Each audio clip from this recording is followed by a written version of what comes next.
So our first example, we're going to integrate this particular scalar function over the surface with this parametric equation.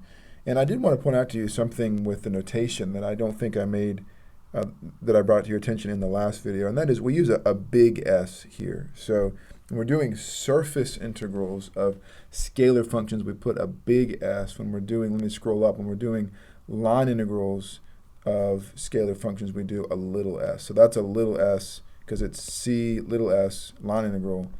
And then when you see first off the double integral and then s, that's telling you surface integral. And then we do a big S here to help distinguish. Okay, so let's dive in and work this out. So we know from the definition that this surface integral is just the double integral over d. D is the region where my bounds live. So here, let's mark this in pink. This is, this is just my region D. It's the double integral over D of f of r of u and v times the length of r partial u cross r partial v dA. And so this kind of tells you the two pieces. You want to go ahead and compute f of r of u and v, and then you want to compute this guy right here. So let's start with maybe the normal vector. Somehow that seems like the first thing we want to do. So r partial u is going to be what? Well, 1, 0, and 2v. And then r partial v is going to be what? 0, 1, and 2v as well. I'm going to cut right to the chase and get r partial u cross r partial v. I won't work this out with you. I got minus 2u minus 2v and 1. Why don't you pause the video and work that out yourself? And so the point is, I want the length of that. So the length of r partial u cross r partial v is the square root of what? 4u squared plus 4v squared plus 1. All right, so that's the length of ru cross rv. So we've got that. That's good. So now we want to look at what happens when I plug in the parameterization into f, and I can actually see what's going to happen.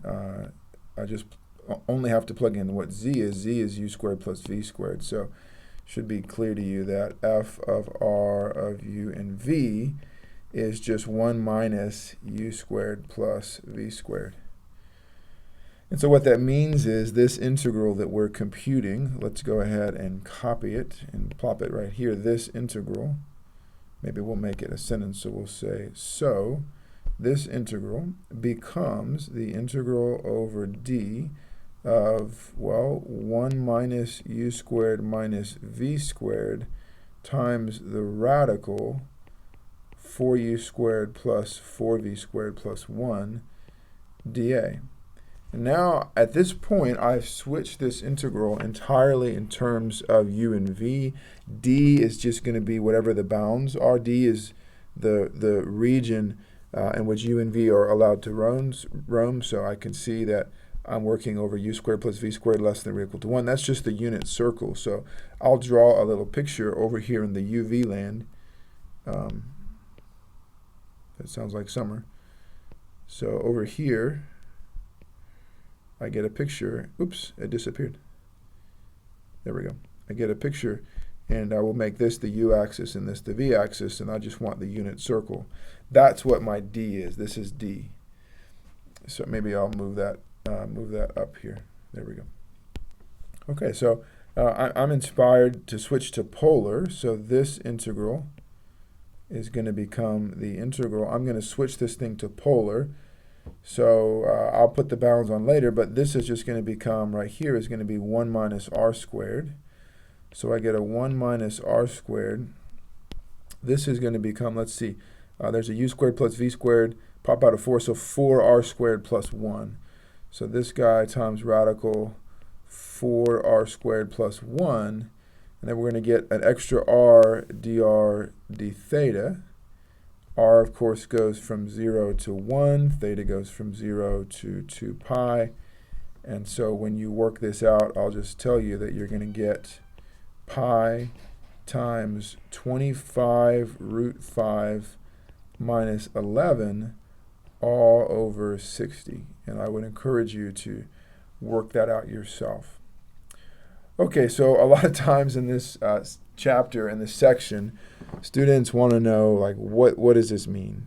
And unfortunately, we're limited by time constraints quite a bit. So if we try to focus too much on how these kinds of integrals are used, we probably wouldn't have time to learn how to compute them.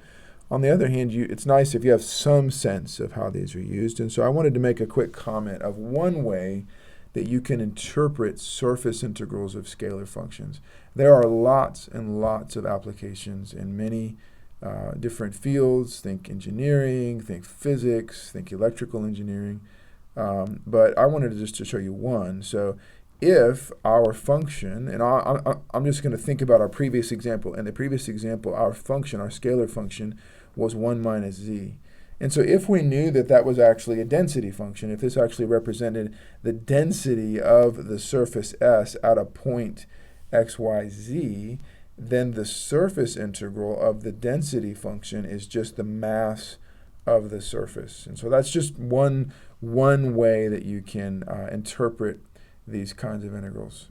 And so if you're really curious about application, well, talk to your engineering friends in the class, and if they haven't seen some yet, then talk to some more senior engineering majors, and they will tell you that there are lots of applications.